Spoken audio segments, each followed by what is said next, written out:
Hi guys, good morning. তোমরা সবাই কেমন আছো? আশা করছি তোমরা সবাই খুব ভালো আছো। আমিও খুব ভালো আছি। তো আমি কালকে তোমাদের বলেছিলাম যে আমি সাজুগুজু করেছি রামনবমীর জন্য। তো এত বৃষ্টি হয়েছে আমি খাটে ঘুমিয়েই গেছিলাম। তো এখন ঘুম থেকে উঠে আমি তোমাদেরকে দুঃখের কথাটা জানাতে চাইছি যে কতটা মনের মধ্যে দুঃখ হয় বলো।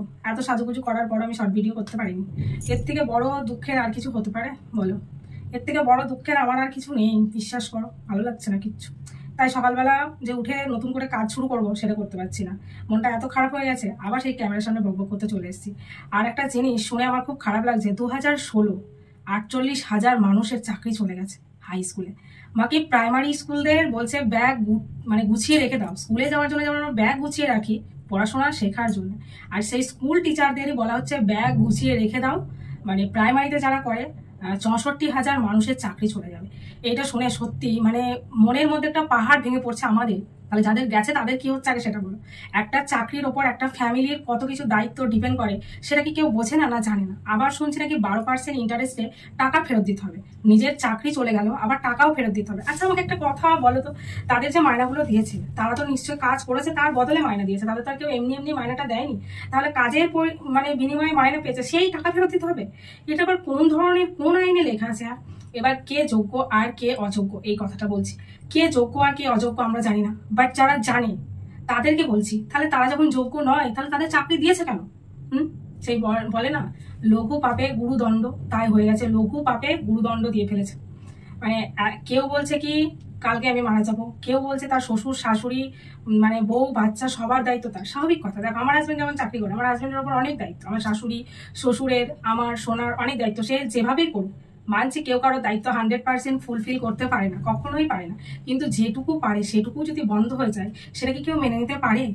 তো সত্যি কথা বলছি, দেখো চাকরি না পাক সেটা হচ্ছে অন্য কথা, আর চাকরি পেয়ে যদি কেউ হারিয়ে ফেলে তার থেকে কষ্টের কি আর কিছু হতে পারে? হ্যাঁ, কিন্তু এই জন্য মনটা আরো খারাপ হয়ে আছে। এমনি আমার 2-3 দিন থেকে মনটা খারাপ হয়ে আছে, ভালো লাগছে না কিছু। তো চলো দেখি আজকে সারাদিন কি করি, অতটুকু তোমাদের সাথে শেয়ার করতে পারি। চলো। এখন বাজে সকাল 6টা, আর আমি যেহেতু সেই শাড়ি পরে ঘুমিয়ে গেছিলাম তাই কটা টিকটক ভিডিও করে নিলাম। তারপরে যেটা আমার প্রথম কাজ হলো ব্রাশ করা। তো সকালবেলা তোমরা সবাই জানো একটু হাঁটাহাঁটি করতে হয়। তো আমি আমার উঠানের মধ্যে একটু হাঁটাহাঁটি করছিলাম আর দেখছিলাম আমার গাছগুলোয় ঠিক কতটা লেবু ধরেছে, দেখতে পাচ্ছ? কতবার আমার হাজব্যান্ড এই ডালগুলো কেটে দেওয়ার জন্য লেবু হয়নি। তো এইবার যেহেতু অনেক দিন বাড়ি আসেনি তাই ডালও কাটতে পারেনি, তাই অনেক লেবু ধরেছে। আর কাঁঠাল গাছে কাঁঠালও ধরেছে। তারপরে আমি ঘরে চলে আসলাম। তো ঘরে চলে আসার পর দেখতে পাচ্ছ পাপায়া ফেস ওয়াশ, এইটা দিয়ে আমি মুখ ধুয়ে নিই।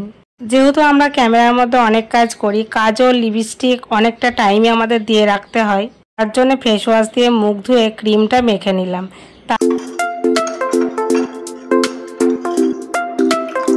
তারপরে একটুখানি আলু কেটে নিলাম। যেহেতু রাতে একটু বেশি ভাত হয়ে গেছিল তার জন্য জল দেওয়া ভাত খাবো। তো ভাবলাম তাহলে জল দেওয়া ভাতটা কি দিয়ে খাওয়া যায়, তাই কালো জিরে দিয়ে একটুখানি আলু চচ্চড়ি করলাম। সরি, আলু চচ্চড়িটা আমি না, আমার সোনা করেছে। তো দেখতে পাচ্ছ আমি জল দেওয়া ভাত, কাঁচা লঙ্কা, আলু চচ্চড়ি সাথে লবণ নিয়ে চলে এসেছি। তো আমার মতো কে কে এরকম জল দেওয়া ভাত, আলু চচ্চড়ি, কাঁচা লঙ্কা খেতে ভালোবাসো প্লিজ বলবে। সত্যি কথা বলতে জল দেওয়া ভাতটা খাওয়ার পর এতটা পরিমাণে ঘুম পাচ্ছিল কি বলবো, কিন্তু ঘুমালে তো চলবে না, কারণ আজকে আমি যাব ডক্টরের কাছে। ডক্টর দেখাতে যাব, আর ডক্টর বলেছে আজকে আমার ইনজেকশন হবে। দেখো ডক্টরের কাছে গিয়ে ভিডিও করার কোনো অ্যালাউ নেই, তার জন্য আমি মনে হয় না যে ভিডিও করতে পারবো। করতে পারলে নিশ্চয়ই তোমাদের সাথে শেয়ার করতাম। তো এখন আমি রেডি হয়ে নিয়েছি, তো গুটি গুটি পায়ে চলে যাচ্ছি ডক্টরের কাছে। আর একটা জিনিস খেয়াল করো, কাঁঠাল গাছটা ঠিক কতটা পরিমাণে বড় হয়েছে, কিন্তু এত বড় কাঁঠাল গাছ হলে কি হয়েছে, ফল দেয়নি, একদম সামথিং। আর যেহেতু আমার 2 হাতে 2টো ইনজেকশন হয়েছে তাই হাতে প্রচণ্ড পরিমাণে ব্যথা। তো আমি জানতাম দুপুরে আমি কিছু রান্না করতে পারবো না, তার জন্য 200 পরোটা আর তরকারি আমি কিনে এনেছি মাত্র 30 টাকা দিয়ে। দেখো দুপুরে তো কিছু খেতে হবে।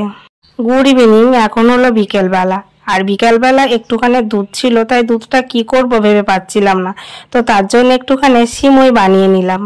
দুপুরে যদি ভাত খাওয়া হয় তাহলে এতটা পরিমাণে খিদে পায় না, আর যদি ভাত না খাওয়া হয় তাহলে মাঝে মাঝে খিদে পায়। তোমাদেরও কি আমার মতো এতটাই খিদে পায়? তাহলে বলবে।